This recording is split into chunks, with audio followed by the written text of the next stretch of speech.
What is up, everyone? Welcome back to the Analytics Guy. I am River Caraba, the Analytics Guy, helping you better understand and use data to achieve your goals. Guys, today we have a very special video. Today we are building on our brand deals video. If you have not seen that one, check out the iCard in the corner or the link in the description below. Watch that one first. It will greatly help you in this video, but if you want to keep watching right now, that's great.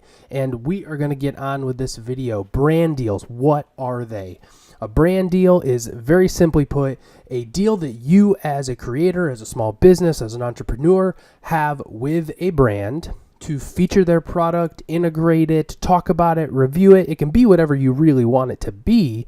But the big thing is here, especially in the wake of a lot of the changes here on YouTube from the YouTube Partner Program, creators, especially small creators, have to be a lot more resourceful when it comes to monetary gain utilizing the platform. As you get bigger, brand deals are going to be something that are going to come, right? As your influence grows with the number of people that you are capable of reaching, brands want to take advantage of that. You actually foster and promote a very unique thing, and that is a community. Hopefully all of you engage with your community by commenting back and forth, whether it's on YouTube or Twitter or Instagram, what have you. Today we're talking all about those brand deals, building on that first video. But today specifically, we're going to talk about what happens once you land the brand deal. You know, obviously you had the integration, you produced the piece of content, you talked about it, whatever it is. What do you do from there? I have some suggestions for that, and this is coming from my years of experience at a media agency. I work in advertising, so brand deals, working with influencers is something, part of my job. And part of my job, I specifically work in measurement. So how do we quantify success? Guys, I cannot impress upon you how important this is. So much, even these major brands that have brand deals do not quantify their results. Meaning they don't measure it. They don't say, how did it do, right? There's not what they believe is a lot of information to actually quantify these. Well, I'm here to tell you that I fundamentally disagree with that. And I think all of you that are exploring brand deals should be doing exactly what we're going to talk about in this video today. So we mentioned the changes to the YouTube Partner Program. That is the big catalyst for this conversation. It got me really thinking about how can I enable each of you with a set of skills and a set of knowledge that can help you be successful. So the first thing is the media kit. So the media kit is what you learned about in the other video. That is very important. In there, you're going to have a lot of information like statistics around your reach. So that could be unique visitors, that could be subscribers or followers, all of that good stuff, right? Maybe you even have some kind of like sales conversion rate through affiliates programs and things. Those are money. Brands really like those. But when you actually go through and quantify this, so after you did a brand deal, collect all of the data. Right? How did it work? And then you can build what's called a case study. A case study is good for two reasons right here, in my opinion.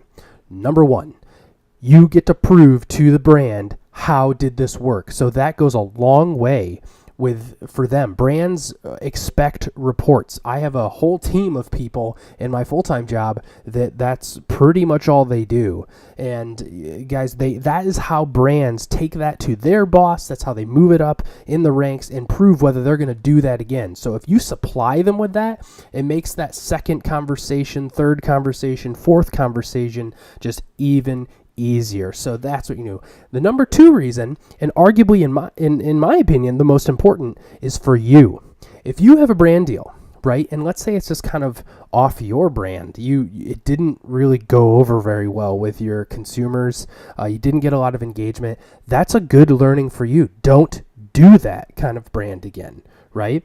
It's if it doesn't go over well with your consumers, you never want to seem fake. You never want to seem like you're forcing something on your consumers. When you go to choose a brand to work with, I implore you to look for a brand that's going to enrich your audience lives. So if you know your audience is really into coffee, and a coffee brand approaches you, that might be a good thing to do, right? There's all kinds of different things, but those case studies that you build will help you quantify that, right? Meaning understand how it worked. So the first thing is you have to realize that not a lot of people are doing this. Brands aren't even used to getting this. So getting this from you when they expect that from everything else in their whole business and ecosystem is going to blow them away. They're not used to that. Some of the largest networks on YouTube do not supply reports after a brand deal. They're like, well, you paid for it, and we gave you all these stats up front that talk about, why you'd want to work with this advertiser, why you'd want to work with this influencer. That should be good enough, right? It ran. No, that's bull crap. You should be supplying data for those. So I'll just pick on a couple platforms, right? Instagram, YouTube, you've got things like reach, you've got engagement, you've got views. If you publish a video on YouTube, you can filter that in your analytics, just that video, and you can get things like demographic information, like gender and age and all of the traffic sources to that video. You can see exactly how that video performs. So why not keep track of that for not only your purposes, but also to report back to that brand? If you have affiliate links, talk about how many sales you gathered. And guys, I'm going to click over my screen here because this is probably one of the better ones. A lot of us put links to brands, or if we have deals or things that we have on our channels, whether that's on Instagram or Twitter or heck, even Pinterest, right?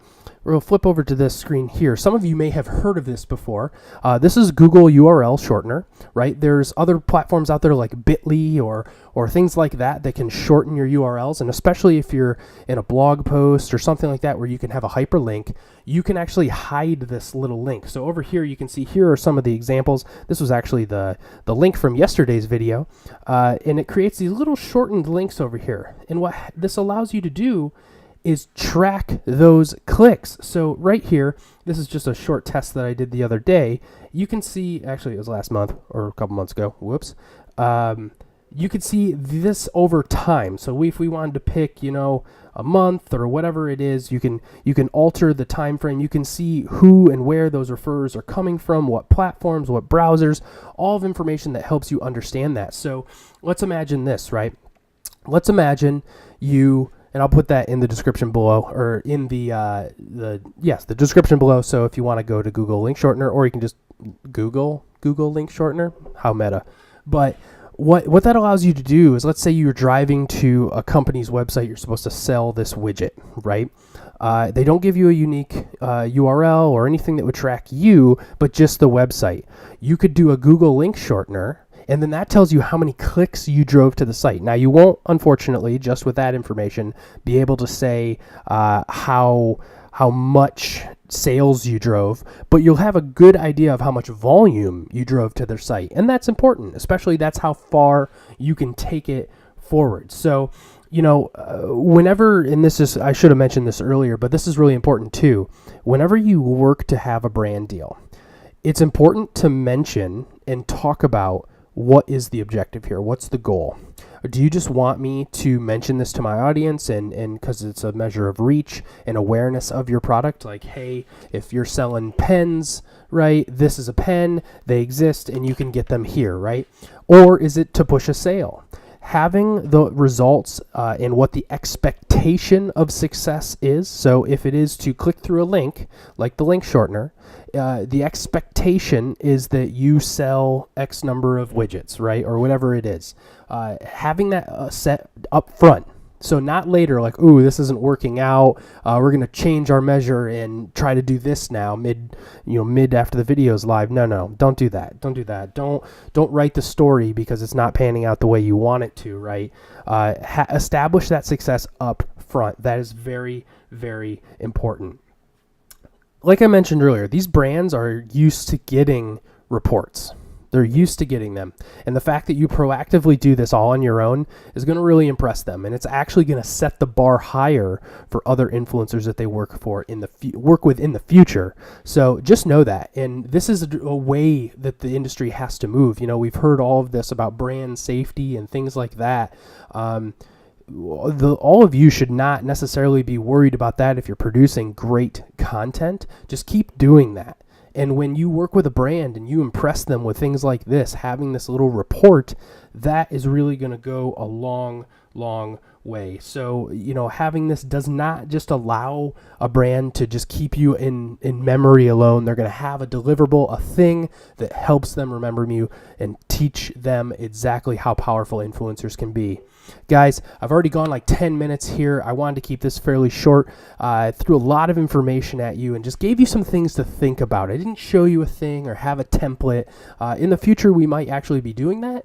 If we have any interest in this, let us know in the comment section below if you're interested in templates or, what would that report look like. And hey, maybe in a future video, we'll do that for you guys. But hey, it has been real. Thank you so much. Give this video a thumbs up if you enjoyed it. Share this channel with anyone else you think they could benefit from it.